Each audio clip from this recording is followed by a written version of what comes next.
I'm Mary Susie from Bead Me a Story. Thanks so much for joining me today. If you are watching this complimentary video, we sure would appreciate if you would like and follow us on YouTube. That helps us be able to put out more free content for you, and we sure do appreciate it. I am going to be doing the Kinged Vipera Berus today. I've put out brand new kits with this. The reason you might want to purchase a kit in this particular project, as opposed to just using rings you have on hand, is that this is very AR sensitive, aspect ratio sensitive, and it can be affected by rings either running a little bit too small, too thick, things like that. So at least with a kit, you know that you have rings that are definitely going to work. I've put together 3 new projects that where you can give this a try in very different colors. So hopefully you will like one of those. But this weave uses 18 gauge 1/4 inch jump rings, and it uses them pretty much throughout except for on the ends where I attach the clasp. So this is a very simple supply list.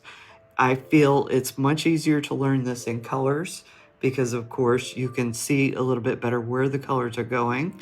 And also because this is so sensitive to the ring size, sometimes you might have jump rings that are just a little bit on the cusp, and it might make it a little bit easier because some rings might even lend you a little extra room while others make things tighter.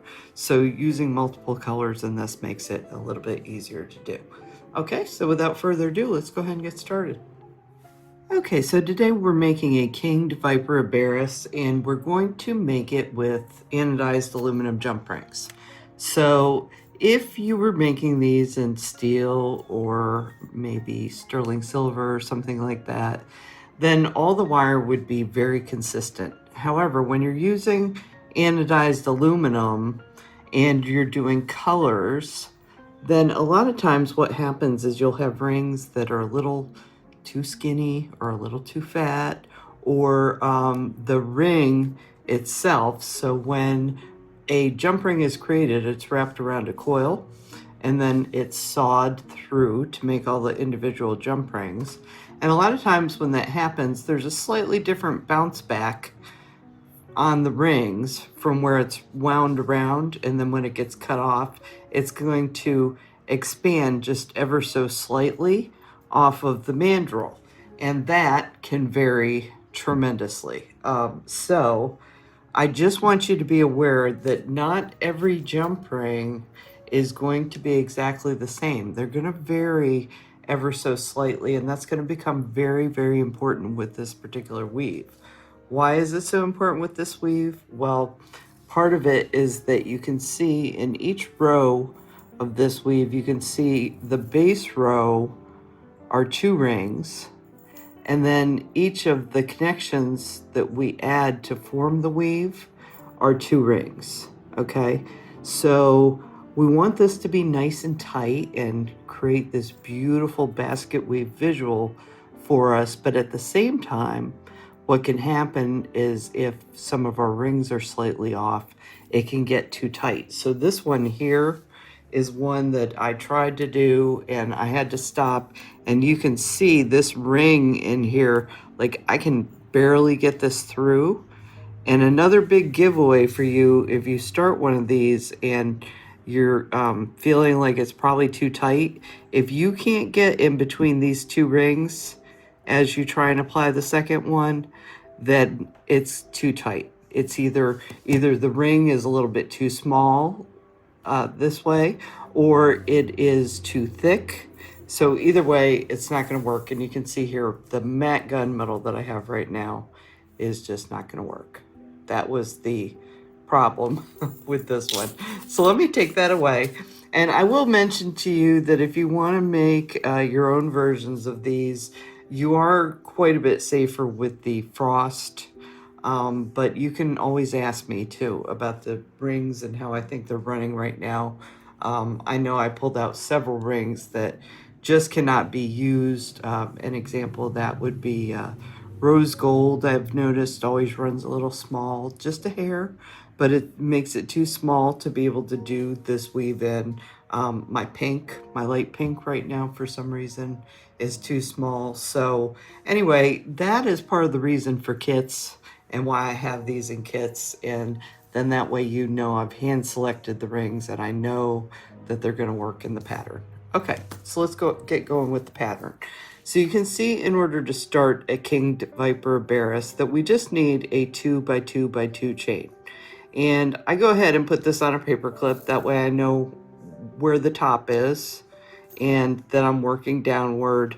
Part of the other reason I use a paper clip on this is because when I shoot the tutorial pictures for this, I actually hang them up so that you can see really clearly what's happening in each step. So you don't have to use a paper clip. I just find it easier to do so.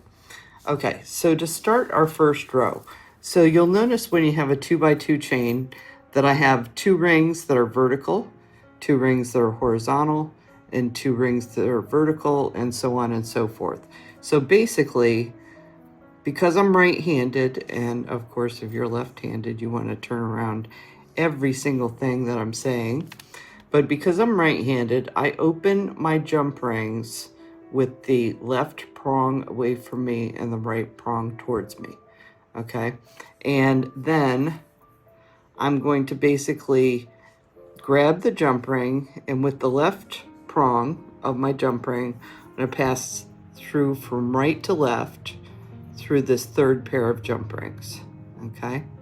And then I want to also pass through, just going to hold this in place for, I'm also going to pass through from right to left through this top pair of jump rings.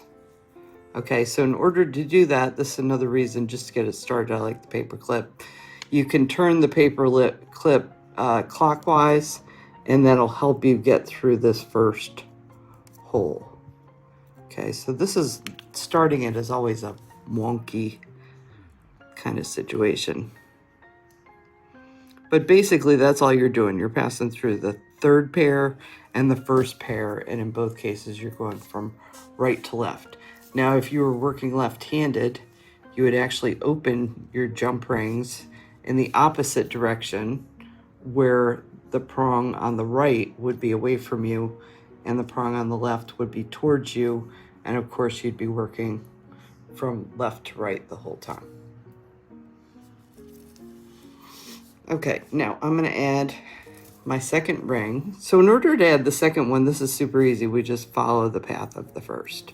And it's really easy to reach both of those ring pairs that we pass through, because the first one's already holding everything in place. Okay? So now, this is what you have. So basically what you want to do to move to the second pair of rings that are going to be in this row is I'm going to flip this to the back side. And as a right-handed person, I can always tell that I'm on the back side because the rings that I just added are on the left-hand side. Okay, so now to add the second part of this row, I'm basically going to go down to the next empty pair of rings. Okay, so you can see I've got the blue rings passing through this third pair. This was the fourth pair, and this is empty. It doesn't have any other rings except for the base row color in them. So again, I'm going to pass from right to left through here, and then I'm going to come up to this second pair that's sticking out. This is a really easy row to get to because it's sticking right out there and it's really easy to reach. You're going to pass through. So you'll notice as I'm closing each of these rings, they're kind of being closed on the back side. So back here. And I'm going to pass the second one through. So again, this is super easy because I already passed the first one through and I can see the pathway. Just make sure you don't accidentally pass through the other ring that's there. Okay? So that is our first row, which actually added, it used 1, 2, 3, 4 pairs from our base row, and then 4 of our colored rings. So that was our color A. We're going to use 3 colors, A, B, and C. Okay. So now to start the next row, what I want to do is I want to turn this back to the front side. And now what I'm going to do this time, and how you do this next step is going to determine how this goes the whole way down. But basically what I want to do is pass through this empty row so it doesn't have any color rings in it. It's the first row of my base row that doesn't have anything else passing through it, from right to left. And then when I come up, I'm going to pass through these blue rings as well as the frost rings. Now, this is where you're going to determine how things go from here on out. So you can either pass through these two pairs of rings from the outside to the inside. So in other words, I'll be passing through this hole right here, which you can see I'll be passing through these blue rings as well as the frost. Or I can pass from the inside to the outside. So in other words, and really I would refer to this as front to back, because you're going to stab right down through the eye that's created between these four rings. Okay, so I am going to actually, my next color is this lavender, and I'm actually going to go through this way from the front to back. So inside to outside is how I want you to think of this. Okay, so I'll go down to my next empty row, and I'm going to pass through these two sky blue, and I'm going to pass through these two frost rings. Okay, and I'll let you see this from the side. This is something you wouldn't be able to see in the tutorial where I take static pictures, but you can see here. Okay, I'll close this ring. And then we're going to add another ring in that same pathway. So the second ring is always the easiest one. We're just going to pass through here. Make sure it passes through all four. Okay, these two blue and these two frost. And basically the motion was from front to back or from inside to outside. Okay, and there's those next two rings. Now I'm going to flip this to the back side. Get my next two rings ready. And again, I'm going to be passing from inside to outside. So I'm going to pass through my next empty row.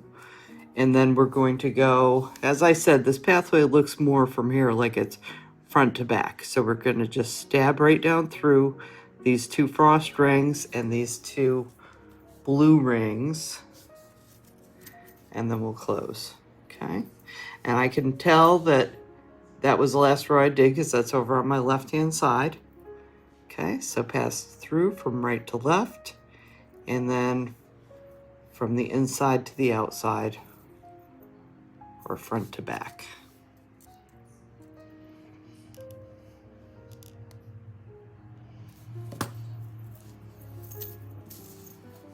Okay, pick up my next ring,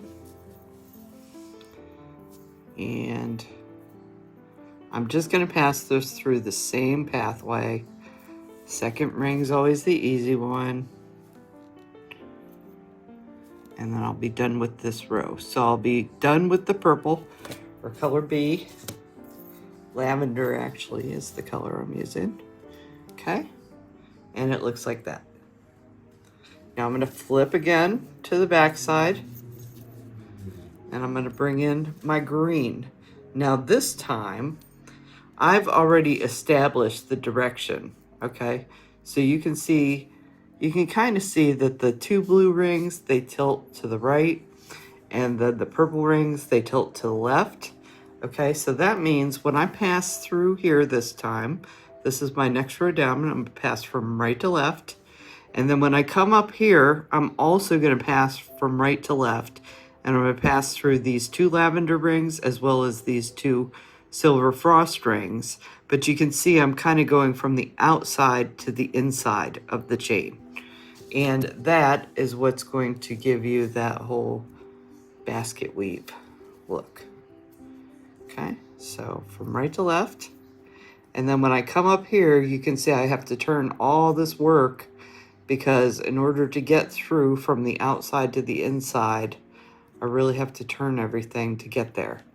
Okay, so here's my ring I passed through that was way down at the bottom, and then here's my purple and my frost rings, and you can see I'm passing through all 4 of those rings.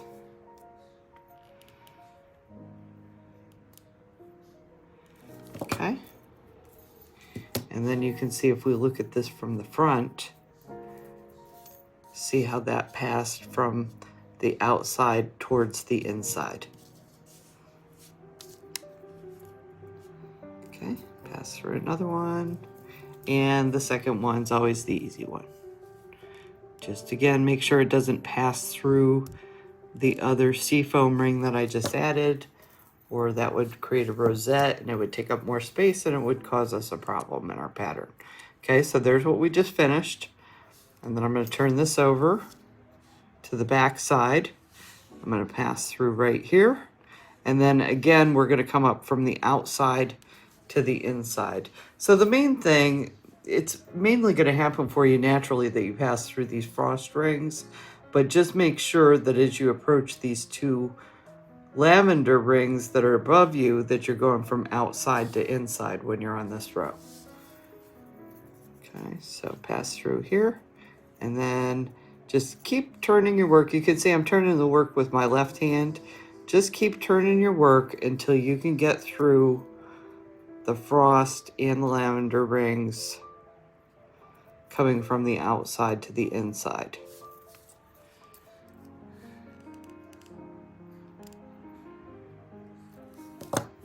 Okay, and then one more. Okay, and this is just going to follow the same path. So now that we have finished our full set of 3, I will just explain to you that I like to use odd numbers of colors, because as you'll see in this next step, the blue rings are going to now tilt in the opposite direction. So if you were to do an even number, then the blue would always be tilting to the right and the purple would always be tilting to the left. But I want to alternate that through the piece so that each time I get to that color, it's leaning in a different direction. Okay, so now we're going to be doing our next row in the pass from the inside to the outside once again. So this first row, it didn't matter, and then we established we were passing from inside to outside when we did the lavender.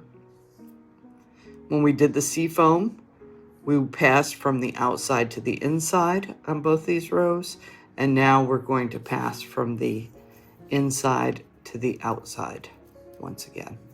Okay, and you can see here's the center of my work. I just mean that we're going from the center of our work out to the outside of the work.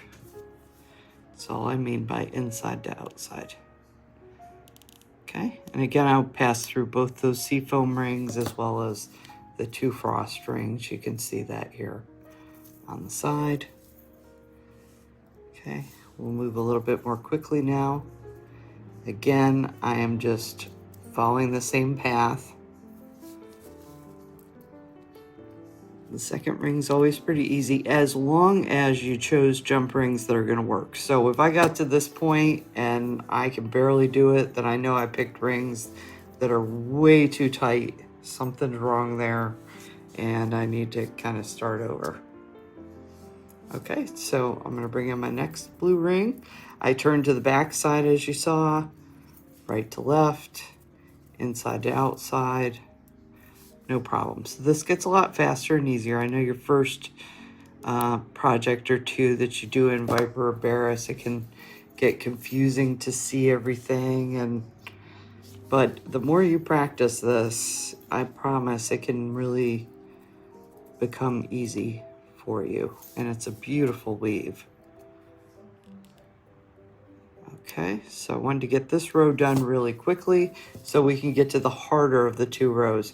So you'll notice each time I start a row, I'm not going to be passing through the row that just, so the down row is always the row that's on the left. And I'm always passing through the first of these, of the last color that I added, okay? So now we'll add our purple. Now this time, if you remember, we were going inside to outside on that last row. So when I add this row, right to left, and I'm passing from outside to inside, and this is always the harder of the two to learn.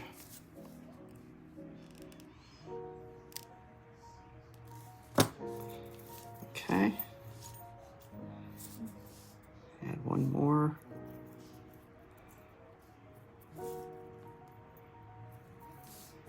And just make sure it that this second ring you add, that it goes through all the same rings. Okay, now I'm going to turn this to this side, and again we're going to be passing from the outside to the inside. Okay, so pass through these two frost rings, and then we're going up to our blue, and I'm just going to turn the work so that we're working from the outside to the inside. Okay, and this is basically all there is to it. You're just going to keep going this way. I explained to you why I like to use an odd number of colors. The rings, we talked about how thick or thin they can be.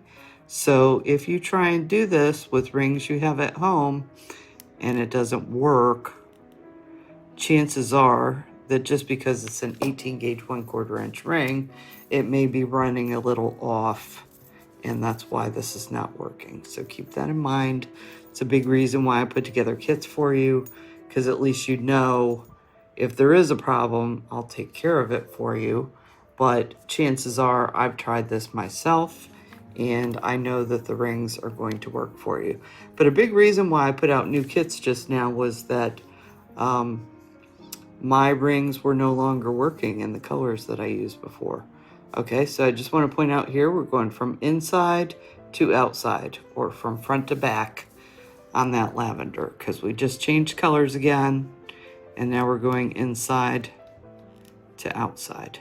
Okay, so we're just going to keep alternating. This row, as long as I'm on the green, is going to be inside to outside. Even when I flip it over, it's going to be inside to outside. And then when I pass down to the next color, it'll be outside to inside, outside to inside. You just keep alternating. That's what creates this beautiful basket weave for you. Okay, and then to finish this, I'll just show you some that I have completed. So as long as you made sure that you used an even number of rows in your base row, it's going to end real nicely like this. So you can see that the champagne were my base row in this matte champagne. And I just simply added an 18 gauge 5/32 jump ring to this. I added 2 to this side, and I added 1 to this side with the lobster clasp. Okay, so very easy to start and finish. I'll show you a close-up of that. Just a jump ring and a lobster clasp. And then on this side, 2 jump rings. If you wanted to do an 18 gauge 3/16 jump ring here to latch onto with your lobster clasp, that'd be just fine too. And, you know, this is really all there is to this. The only thing about the kinged version of this project is that, of course, it can be very difficult to find rings that are running exactly right so that you can make this and it's nice and fluid and wearable. Okay, so I hope you've enjoyed this. I will see you next time we put out a video, and I hope you get to learn a lot from this. Thanks so much for joining me today. Please be sure to like and follow us on YouTube. And of course, you can join our newsletter at beadmeastory.com. And you can also find all the supplies to make more of these, or you can purchase the kit at beadmeastory.com. Thanks so much.